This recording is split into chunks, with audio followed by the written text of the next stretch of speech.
Hello friends, வணக்கம் kia ora and very warm welcome to நம்ம channel Tamil Kappal in New Zealand. இன்றைக்கி ரொம்ப இன்ட்ரெஸ்டிங்கான ஒரு வீடியோ. நியூசிலாண்டுக்கு இந்த விஷயங்கள்லாம் தெரியாமல் வராதிங்க அப்படிங்கிற மாதிரியான விஷயம்தான் இந்த வீடியோவில் பார்க்க போகிறோம். மோஸ்ட் இம்பார்ட்டன்ட்லி ஒரு கண்ட்ரிலேருந்து இன்னொரு கண்ட்ரிக்கு நம்ம மைக்ரேட் ஆகிறப்போ நிறைய சேலஞ்சஸ் நம்ம ஃபேஸ் பண்ணுவோம். இதுக்கு என்ன பண்ணுறது, இந்த விஷயத்துக்கு என்ன பண்ணுறது, அதுக்கு என்ன பண்ணுறது அப்படின்னு மண்டையை பிச்சுப்போம். அந்த மாதிரி நிறையா பேர் அவங்களோட குவெரிஸை எங்களுக்கு இன்ஸ்டாகிராம்லேயும் கேட்டிருந்தாங்க.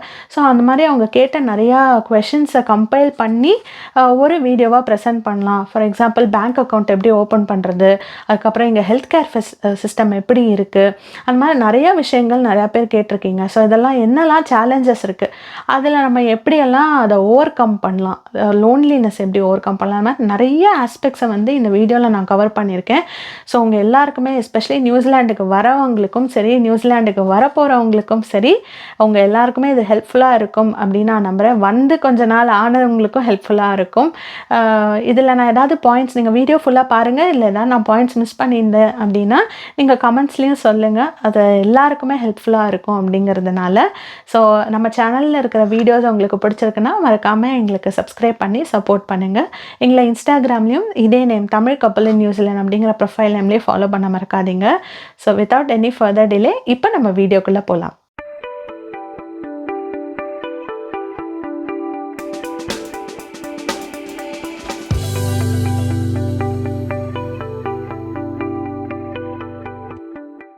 ஸோ ஃபஸ்ட்டு பாயிண்ட் என்னதுன்னு பார்த்தீங்கன்னா லாங்குவேஜ்.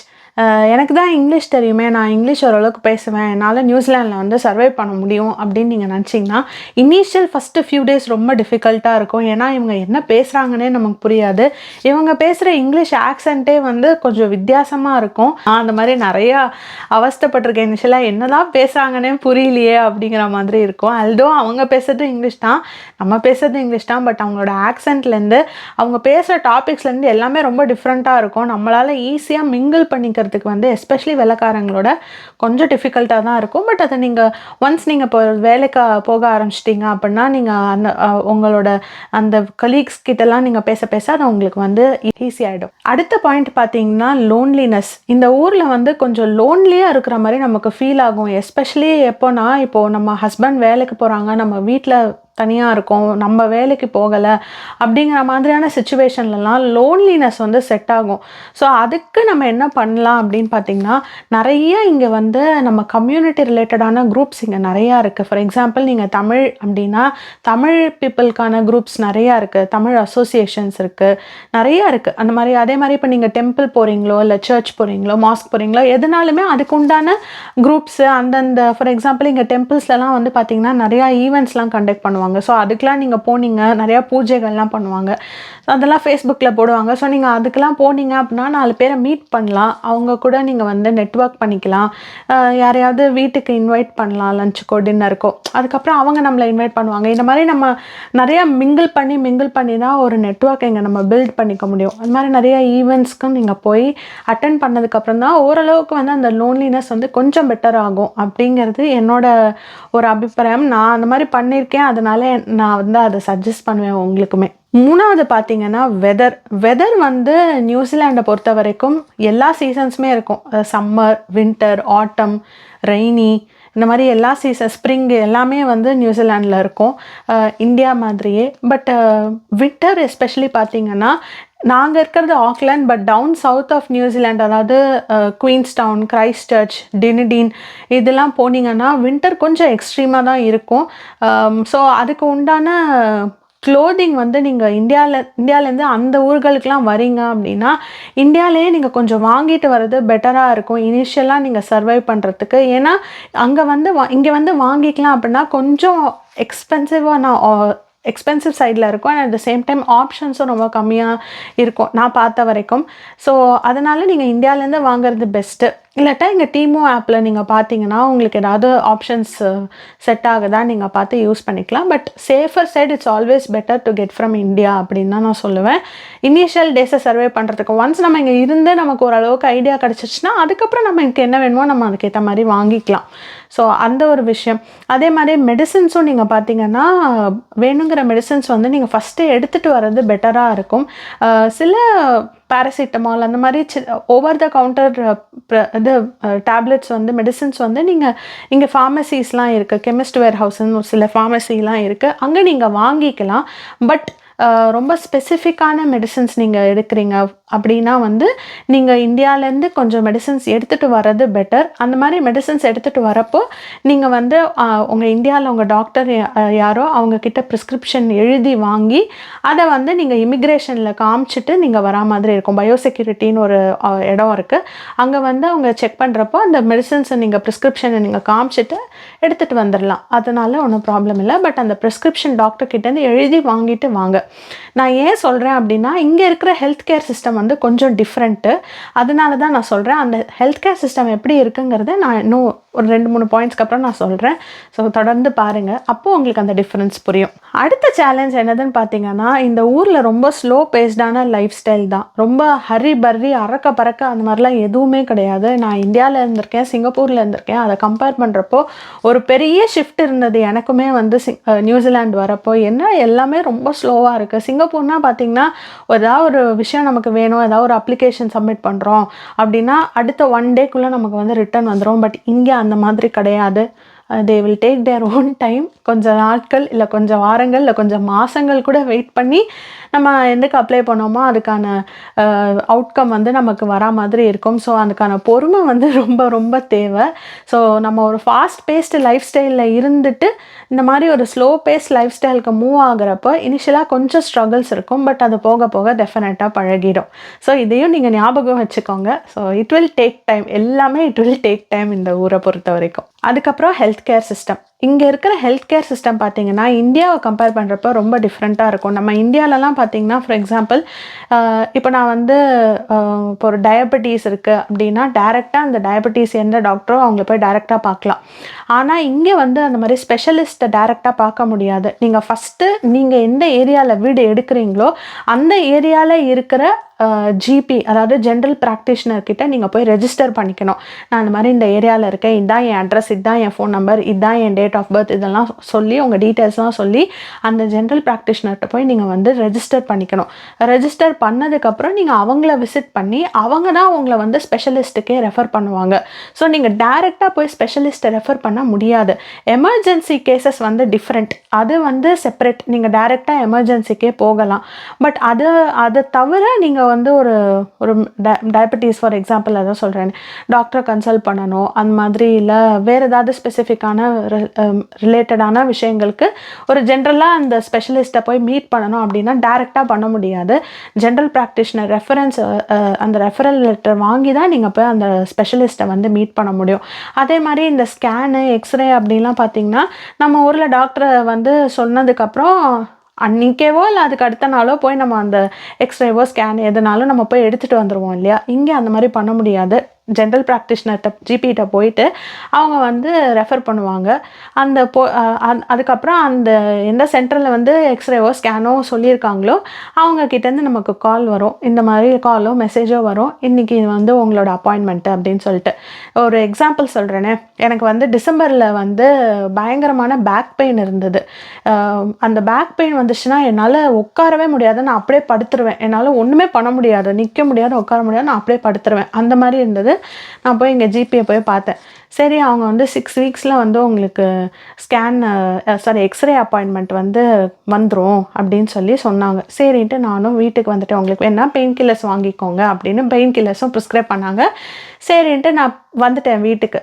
ஆனால் 6 வீக்ஸ்க்கு அப்புறம் வரல, கிட்டத்தட்ட ஒரு 3 மந்த்ஸ்க்கு அப்புறம் இந்த மார்ச்சில் தான் வந்து எனக்கு வந்து அப்பாயின்மெண்ட்டே கிடச்சிது. நான் மார்ச்சில் தான் போய் எக்ஸ்ரேவே கொடுக்க போனேன். அந்த பை தட் டைம் எனக்கு அந்த பேக் பெயினே போயிடுச்சு. அதுதான் வந்து இந்த ஊரோட reality. So every thing takes time. நான் ஆல்ரெடி சொன்ன மாதிரி ஹெல்த் கேர் சிஸ்டமும் அப்படி தான், கொஞ்சம் ரிலாக்ஸ்டாக தான் இருக்கும். ஸோ அதுக்கெல்லாம் நீங்கள் கொஞ்சம் ப்ரிப்பேர்டாக இருந்துக்கோங்க. என்னடா இது அப்படின்னு ஒரு ஷாக் இருக்கக்கூடாது அப்படிங்கிறதுக்காக தான் நான் வந்து இதை அட்வான்ஸாக இன்ஃபார்ம் பண்ணுறேன். நீங்கள் இன்கேஸ் இந்த வீடியோ பார்க்குறீங்க அப்படின்னா உங்களுக்கு இதெல்லாம் இந்த விஷயங்கள்லாம் உங்களுக்கு ஒரு புரிதல் இருக்கும். ஸோ தட் நீங்கள் வந்து ப்ரிப்பேர்டாக இருப்பீங்க. அடுத்தது வந்து ட்ராவல் டு இந்தியா. நியூசிலாந்து வந்து அல்தோ இட் இஸ் இந்தியா யூஎஸை கம்பேர் பண்ணுறப்ப நியூசிலாண்டுக்கு இந்தியாவிலேருந்து ட்ராவல் டைம் வந்து கம்மி தான்.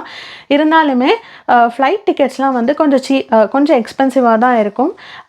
அண்ட் நீங்கள் மற்ற சிங்கப்பூரோ இல்லை ஆஸ்திரேலியாவை கம்பேர் பண்ணுறப்ப நியூசிலாண்டுக்கு ட்ராவலிங் டைம் வந்து கொஞ்சம் ஜாஸ்தியாக தான் இருக்கும். அதனால் நீங்கள் வந்து அவ்வளோ ஃப்ரீக்வெண்ட்டாக நீங்கள் சிங்கப்பூர்லேருந்து இந்தியா போகிற மாதிரியோ இல்லை துபாயிலேருந்து இந்தியா போகிற மாதிரியோ ஃப்ரீக்வெண்ட்டாக வந்து இந்தியாவுக்கு நியூசிலாண்ட்லேருந்து போக முடியாது.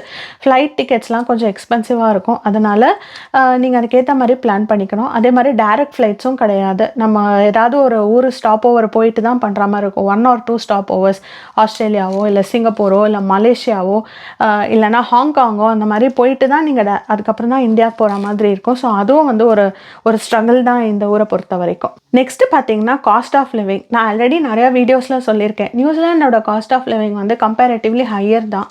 ஸோ நீங்கள் அதுக்கேற்ற மாதிரி உங்களோட ஃபினான்சஸை பிளான் பண்ணிவிட்டு நியூசிலாண்டுக்கு வாங்க.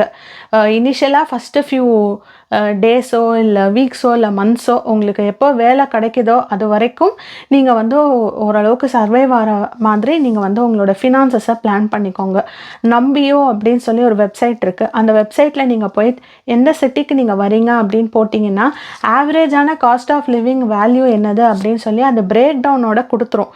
ஸோ அதை ஒரு ஐடியா அது மாதிரி அதை வச்சு நீங்கள் ஒரு ஐடியா உங்களுக்கு கிடைக்கும். அதிலேருந்து நீங்கள் வந்து மற்ற விஷயங்கள் உங்கள் ஃபினான்சஸ் எல்லாம் பிளான் பண்ணிட்டு வாங்க. சரி, நான் ஃபார் எக்ஸாம்பிள் எனக்கு வந்து ஒரு கையில் நான் வந்து ஒரு $100,000 எடுத்துகிட்டு வரேன், நான் அப்படியே $100,000 கேஷாக கேரி பண்ண முடியுமா அப்படின்னு கேட்டிங்கன்னா அதுக்கு ஒரு நல்ல ஆப்ஷன், நல்ல சொல்யூஷன் இருக்குது. அதுதான் நம்ம இப்போ அடுத்து பார்க்க போகிறோம். பேங்கிங் சிஸ்டம் இன் நியூசிலாந்து. பேங்கிங் சிஸ்டம் இன் நியூசிலாந்து என்னதுன்னு பார்த்தீங்கன்னா, நம்ம வந்து நியூசிலாண்டில் பேங்க் அக்கௌண்ட் ஓப்பன் பண்ணுறதுக்கு நியூசிலாண்டில் வந்து தான் பேங்க் அக்கௌண்ட் ஓப்பன் பண்ணணும்னு அவசியம் இல்லை. நீங்கள் வந்து ஓவர்சீஸ்லேருந்தே பேங்க் அக்கௌண்ட் ஓப்பன் பண்ணிக்கலாம். நாங்களுமே அப்படி தான் பண்ணோம். சிங்கப்பூர்லேருந்தே பேங்க் அக்கௌண்ட் ஓப்பன் பண்ணிட்டோம். ஆனால் இதில் ஒரு கீ விஷயம் என்னதுன்னு பார்த்தீங்கன்னா, நீங்கள் அந்த அக்கௌண்ட்டுக்கு அமௌண்ட்டை வந்து கிரெடிட் மட்டும் தான் பண்ண முடியும், வித்ட்ரா பண்ண முடியாது. நீங்கள் ஓவர்சீஸில் இருந்து ஒன்ஸ் நீங்கள் நியூசிலாந்து வந்ததுக்கப்புறமா நீங்கள் டைரெக்டாக அந்த பேங்க்கோட ஆஃபீஸை விசிட் பண்ணி, பிரான்ச்சை விசிட் பண்ணி உங்களோட அட்ரஸ் ப்ரூஃபு, அதுக்கப்புறம் ஐடி ப்ரூஃப் அதெல்லாம் சப்மிட் பண்ணதுக்கப்புறம் அவங்க வந்து டெபிட் கார்டு கொடுத்து பேங்க் அக்கௌண்ட்டை ஃபுல்லாக ஆக்டிவேட் பண்ணி கொடுத்துருவாங்க. அதுக்கப்புறம் நீங்கள் இமீடியட்டாக எப்போ வேணாலும் நீங்கள் உங்கள் பேங்க்கை ஆக்சஸ் பண்ணிக்கலாம். அக்கௌண்ட்டை வித்ட்ரா பண்ணுறது அந்த மாதிரி எந்த வேணாலும் நீங்கள் பண்ணிக்கலாம். பட் நீங்கள் அக்கௌண்ட்டை ஓப்பன் பண்ணுறது $100,000 நீங்கள் எடுத்துகிட்டு வரீங்க அப்படின்னா மொத்தத்தையும் நீங்கள் கையிலே கேரி பண்ணணுங்கிற அவசியம் இல்லை. நீங்கள் வந்து நிறைய இந்த மணி எக்ஸ்சேஞ்ச் ஆப்ஸ் ஆப்ஷன்ஸ்லாம் இருக்குது. நாங்கள் வைஸ் யூஸ் பண்ணுறோம். உங்களுக்கு எந்த ஆப்ஷன் சீப்பரோ நீங்கள் அதை வந்து யூஸ் பண்ணிக்கோங்க. அது மூலியமாக நீங்கள் இதில் வந்து உங்களுக்கு எவ்வளோ அமௌண்ட் வேணுமோ நீங்கள் கிரெடிட் பண்ணிக்கலாம். இன்னும் உங்கள் பேங்க் பேலன்ஸ் என்ன அப்படிங்கிறத நீங்கள் ஃபோன் பண்ணி விசாரிச்சுக்கலாம். ஸோ அவங்க வந்து சொல்லுவாங்க இவ்வளோ இந்த அமௌண்ட்டு தான் உங்கள் பேங்க் பேலன்ஸ் அப்படின்னா அவங்க வந்து உங்களுக்கு சொல்லிடுவாங்க. ஸோ தட் உங்களுக்கு ஓகே, நம்ம போட்ட அமௌண்ட்டு அங்கே சேஃபாக இருக்குது அப்படிங்கிற மாதிரி நீங்கள் நினச்சிக்கலாம். அதே மாதிரி இந்த ஊரில் பார்த்தீங்கன்னா ரெக்கரிங் டெபாசிட்ஸ் வந்து கிடையாது. ஃபிக்ஸ்டு டெபாசிட், அதாவது டேர்ம் டெபாசிட்ஸ் அப்படின்னு தான் சொல்லுவாங்க. அந்த மாதிரியான விஷயங்கள் தான் இருக்குது. ரெக்கரிங் டெபாசிட்ஸ் வந்து இந்த ஊரில் கிடையாது. ஸோ இதுவும் நீங்கள் வந்து நோட் பண்ணிக்கணும். ஸோ பேங்க் அக்கௌண்ட் வந்து ரொம்ப ஈஸியான விஷயம் தான். இது வந்து ஒரு ஸ்ட்ரகிள்னு நான் கண்டிப்பாக சொல்ல மாட்டேன். But it is good to know. அதனால் நான் அந்த பாயிண்ட்டை இங்கே வந்து இன்க்ளூட் பண்ணுறேன். அதே மாதிரி பேங்க்கை பற்றி பேசியாச்சு. அடுத்த முக்கியமான விஷயம், நம்ம வந்து நிறையா ஜுவல்ஸ் எல்லாம் எடுத்துகிட்டு வருவோம். ஃபார் எக்ஸாம்பிள் இப்போ நீங்கள் வந்து வீட்டில் பூஜையெல்லாம் பண்ணுறீங்கன்னா அதுக்கு உண்டான பூஜை சாமான்கள், வெள்ளி பாத்திரங்கள், இல்லைனா கோல்டு ஜுவல்ஸ் அதெல்லாம் எடுத்துகிட்டு வருவீங்க. நாங்கள் சிங்கப்பூர்லலாம் பார்த்திங்கன்னா, சிங்கப்பூர் ரொம்ப சேஃப். அதனால் எங்கள் வீட்டிலே தான் எல்லாத்தையும் வச்சுருந்தோம். பட் நியூசிலாண்டை பொறுத்த வரைக்கும் நியூசிலாண்டு அந்தளவுக்கு சேஃப் கிடையாது. அதனால் நம்ம இந்தியா மாதிரியே இங்கே வந்து லாக்கர் ஆப்ஷன்ஸ் வந்து இருக்குது. வால்ட் அப்படின்னு சொல்லுவாங்க, VAULT அப்படின்னு சொல்லுவாங்க. நிறைய வால்ட் ஆப்ஷன்ஸ் இருக்குது. உங்கள் ஊர்லேயோ இல்லை உங்கள் ஊர் பக்கத்துலேயோ எங்கெங்கே இந்த வால்ட் ஆப்ஷன்ஸ் இருக்குது அப்படின்னு நீங்கள் செக் பண்ணி பார்த்துட்டு உங்கள் சேஃபான அந்த ப்ரெஷியஸான திங்ஸ் எல்லாம் நீங்கள் அங்கே போய் சேஃபாக ஸ்டோர் பண்ணிக்கலாம். அதுக்கப்புறம் உங்களுக்கு எப்போ வேணுமோ நீங்கள் வந்து எடுத்துக்கலாம். எல்லாமே வந்து மல்டிபிள் லெவல்ஸ் ஆஃப் செக்யூரிட்டியை க்ராஸ் பண்ணி தான் நீங்கள் அங்கே உள்ளே போக முடியும். அதனால் எங்களுக்கு தெரிஞ்ச வரைக்கும் இட் இஸ் வெரி சேஃப். நாங்களும் அங்கே தான் அந்த மாதிரி ஒரு வால்ட்டில் தான் வச்சுருக்கோம். So it is completely safe எங்களை பொறுத்த வரைக்கும். அடுத்த முக்கியமான விஷயம் என்னன்னு பார்த்தீங்கன்னா ஹவுசிங். நான் with specific reference to Auckland நான் சொல்கிறேன். ஆக்லாண்டில் வந்து ஹவுசிங் கொஞ்சம் க்ரைசிஸாக தான் இருக்குது. ஏன்னா இப்போ நிறையா பேர் வந்து நியூசிலாண்டுக்கு வராங்க. இப்போது யூஎஸ் வந்து கொஞ்சம் ப்ராப்ளமாக இருக்குது. அந்த மாதிரி நிறையா விஷயங்கள்னால நியூசிலாண்ட் ஆஸ்திரேலியாவை நிறைய பேர் ப்ரிஃபர் பண்ணுறாங்க. அதனால் நிறையா பேர் நியூசிலாண்ட் வர்றதுனால ஹவுசிங் க்ரைசிஸ் வந்து கொஞ்சம் ஜாஸ்தியாக இருக்குது இங்கே. அதனால் இப்போ வந்து கொஞ்சம் ரெண்டல் ப்ரைஸஸ்லாமும் ஜாஸ்தியாக தான் இருக்குது. ஸோ நீங்கள் அதை வந்து நிறைய இந்த ட்ரேட்மீ வெப்சைட்டில் போய் நீங்கள் பாருங்கள். நான் மார்க்கெட் பிளேஸ் கூட ரெக்கமெண்ட் பண்ண மாட்டேன், ஏன்னா அதில் நிறைய ஸ்கேம் போயிட்டுருக்கு. அதனால் நீங்கள் எஸ்பெஷலி ட்ரேட்மீ ஆப்பை போய் நீங்கள் செக் பண்ணி பாருங்கள். நான் ப்ரீவியஸாக ஒரு வீடியோலே டீட்டெயிலாக அந்த ஆப்பை ஓப்பன் பண்ணி எல்லா விஷயமும் காமிச்சிருக்கேன். ரெண்ட்டுக்கு எப்படி ஹவுஸ் வந்து எடுக்கணும், எங்கெங்கெல்லாம் உங்களை ஏமாத்துறதுக்கான வாய்ப்புகள் இருக்குது, இந்த மாதிரி கம்ப்ளீட்டான விஷயங்கள், நாங்கள் எப்படி வீடு சர்ச் பண்ணோம் அந்த மாதிரியான விஷயங்கள் எல்லாமும் நான் காமிச்சிருக்கேன். நியூசிலாண்ட் வீடியோஸ்ன்னு சொல்லி தனியாக ஒரு பிளேலிஸ்ட்டே நம்ம சேனலில் இருக்குது. உங்களுக்கு கம்ப்ளீட் கைட் டு நியூசிலாண்ட் எல்லாமே அந்த வீடியோஸில் இருக்குது. நீங்கள் போய் செக் பண்ணி பாருங்கள். உங்களுக்கு அது ரொம்ப ரொம்ப ஹெல்ப்ஃபுல்லாக இருக்கும் அப்படின்னு நான் நம்புகிறேன். ஸோ பெஸ்ட்டு ரெக்கமெண்டட் வந்து ட்ரேட்மீ ஆப் தான் உங்களோட ஹவுஸ் ரெண்ட் சர்ச்சுக்கு. அதுக்கப்புறம் வந்து பார்த்திங்கன்னா வெஜிடபிள்ஸ், ஃப்ரூட்ஸு, அது மாதிரி கிராசரிஸ் அதெல்லாம் அவைலபிலிட்டி. ஸோ அதில் ஒரு ஈஸியான விஷயம் என்னதுன்னு பார்த்தீங்கன்னா, ஒரு குட் விஷயம் என்னதுன்னு பார்த்தீங்கன்னா, கிராசரிஸ் வந்து ஓரளவுக்கு அவைலபிளாக தான் இருக்குது. இந்தியன் கிராசரிஸ், நீங்கள் அரிசி, பருப்பு, அப்புறம் ஸ்பைசஸ் எல்லாமே வந்து இந்த ஊரில் கிடைக்கிது. ஈவன் கடலெண்ணெய், இந்த இதயம் கடலெண்ணெய் கூட இந்த ஊரில் கிடைக்கிது. செக்கெண்ணெய் கூட கிடைக்கிது. அதெல்லாம் பிரச்சனையே இல்லை. கிராசரிஸ் வந்து நிறைய கடைகள் இருக்குது இங்கே. அதனால் இந்தியன் கிராசரிஸ் பொறுத்த வரைக்கும் மோஸ்ட் இம்பார்ட்டன்ட்லி ஆக்லாண்டு வரைக்கும் பிரச்சனையே கிடையாது. அதே மாதிரி இந்த பெரிய பெரிய ஊர்களில் டெஃபினட்டாக இந்தியன் கிராசரி ஸ்டோர்ஸ் வந்து இருக்குது. அதனால் அதுவும் ப்ராப்ளம் கிடையாது. பட் நான் வந்து ஃப்ரூட்ஸ் அண்ட் வெஜிடபிள்ஸில் ஒரு சேலஞ்ச் இருக்குது. என்னன்னு பார்த்தீங்கன்னா, நம்ம இந்தியாவிலலாம் வந்து ஆல் ரவுண்ட் த கிளாக் உங்களுக்கு நிறைய வெஜிடபிள்ஸ் வந்து கிடைக்கும். த்ரூ அவுட் த இயர் வந்து ஃபார் எக்ஸாம்பிள் சௌ இந்த மாதிரியான வெஜிடபிள்ஸ்லாம் நிறையா கிடைக்கிறதுக்கான ஆப்ஷன்ஸ் இருக்குது. நானே பார்த்துருக்கேன். பட் நியூசிலாண்டை பொறுத்த வரைக்கும் வெஜிடபிள்ஸ் எல்லாமே ஓரளவுக்கு கிடைக்கும். பட் அது எல்லாமே சீஸ்னல். ஃபார் எக்ஸாம்பிள் இப்போ வந்து சௌ சீசன், அதனால் இப்போ நிறையா சௌ இருக்கும். இதுவே நீங்கள் சம்மர், அதாவது நவம்பர் டிசம்பர்லலாம் பார்த்தீங்கன்னா சௌலாம் கிடைக்கவே கிடைக்காது. அதனால் ஒரு சில பேர் வந்து காமிக்கிறாங்க எல்லா வெஜிடபிள்ஸும் இங்கே கிடைக்குதும் அப்படின்ட்டு. அது partially true, partially not true. அதை தான் நான் வந்து ஹைலைட் பண்ண விரும்புகிறேன். அதே மாதிரி ஒரு சீசனை பொறுத்த வரைக்கும் ரேட்டும் மாறும். ஃபார் எக்ஸாம்பிள் சம்மர் சீசன் வந்து இங்கே நவம்பர் டிசம்பர்னு உங்கள் எல்லாருக்குமே தெரியும். ஸோ அந்த டைம்லாம் பார்த்திங்கன்னா தக்காளி பழம்லாம் நல்ல சீப்பான ரேட்டில், லைக் $1, $1.50 அந்த மாதிரியான ரேட்டில் கிடைக்கும். பட் இதுவே இந்த வின்டர் டைம்லலாம் பார்த்திங்கன்னா ஒரு கிலோ $13, $12, $14 அப்படி கூட போகும். அதனால் நீங்கள் அதுக்கேற்ற மாதிரி நீங்கள் வாங்கி அட்வான்ஸாக கட் பண்ணி இல்லை ப்யூரி பண்ணியோ ஃப்ரீஸ் பண்ணி நீங்கள் யூஸ் பண்ணுற மாதிரி இருக்கும் வின்டர் டைம்லலாம், காஸ்ட்டை வந்து கொஞ்சம் சமாளிக்கிறதுக்காக. ஸோ இந்த விஷயம் வந்து ரொம்ப இம்பார்ட்டன்ட். வெஜிடபிள்ஸும் ஃப்ரூட்ஸும் இது சேம் அப்ளைஸ் டு ஃப்ரூட்ஸ். ஃப்ரூட்ஸில் பனானா அதெல்லாமே எல்லா த்ரூ அவுட் த இயர் கிடைக்கும். பட் சீஸ்னலாக ஒரு சில ஃப்ரூட்ஸ் கிடைக்கும். லைக் ஃபேஜுவா அப்படின்னு இந்த ஊரோட லோக்கல் ஃப்ரூட்லாம் கிடைக்கும். அதெல்லாம் நல்லாயிருக்கும். அதுக்கப்புறம் பர்சிமான் அப்படின்னு ஒரு ஃப்ரூட் கிடைக்கும். அதெல்லாம் அந்த சீசனை பொறுத்த வரைக்கும் தான் அந்த ஃப்ரூட்ஸ்லாம் கிடைக்கும். அதுக்கப்புறம் அந்த ஃப்ரூட்ஸ் வராது. ஸோ அதெல்லாம் ஒரு சேலஞ்ச். உங்களுக்கு ஃபார் எக்ஸாம்பிள் அதெல்லாம் பிடிச்சிருக்கு அப்படின்னா நீங்கள் அது வரைக்கும் வெயிட் பண்ணி அப்புறம் தான் நீங்கள் வாங்குற மாதிரி இருக்கும். ஸோ இது வந்து ரொம்ப இம்பார்ட்டண்ட்டான விஷயம், நீங்கள் நோட் பண்ணிக்க வேண்டிய விஷயங்கள். ஸோ இந்த வீடியோவில் நான் வந்து சொன்ன இந்த சேலஞ்சஸ் அண்ட் அதை எப்படி ஓவர் கம் பண்ணுறது, இது எல்லாமே உங்களுக்கு ரொம்ப ஹெல்ப்ஃபுல்லாக இருக்கும் அப்படின்னு நான் நம்புகிறேன். ஒரு சில பேர் இன்ஸ்டாகிராம்லேயும் கேட்டிருக்கீங்க, நாங்கள் வரோம் அப்படின்னு, எங்களுக்கு இந்தந்த விஷயங்கள்லாம் எப்படி நீங்கள் சொல்லுங்கள். ஃபார் எக்ஸாம்பிள் இந்த பேங்க் அக்கௌண்ட் ஓப்பன் பண்ணுறதை பற்றி சொல்லுங்கன்னு கூட 2-3 பேர் கேட்டிருந்தாங்க. ஸோ எல்லாரும் கேட்ட அந்த விஷயங்கள் எல்லாத்தையும் நான் எடுத்து கம்பைல் பண்ணி தான் இந்த வீடியோவில் ப்ரெசென்ட் பண்ணியிருக்கேன். ஸோ தட் வைடர் ஆடியன்ஸ் எல்லாருக்குமே ஹெல்ப்ஃபுல்லாக இருக்கும் அப்படிங்கிற ஒரு நம்பிக்கையில் தான். ஸோ உங்கள் எல்லாருக்குமே இந்த வீடியோ ரொம்ப பிடிச்சிருக்கும் அப்படின்னு நான் நம்புகிறேன். இந்த மாதிரி இன்னொரு இன்ட்ரெஸ்டிங் அண்ட் இன்ஃபர்மேட்டிவ் வீடியோவில் அடுத்த தடவை வந்து நான் உங்களை மீட் பண்ணுறேன். அன்டில் தென் நன்றி, வணக்கம்.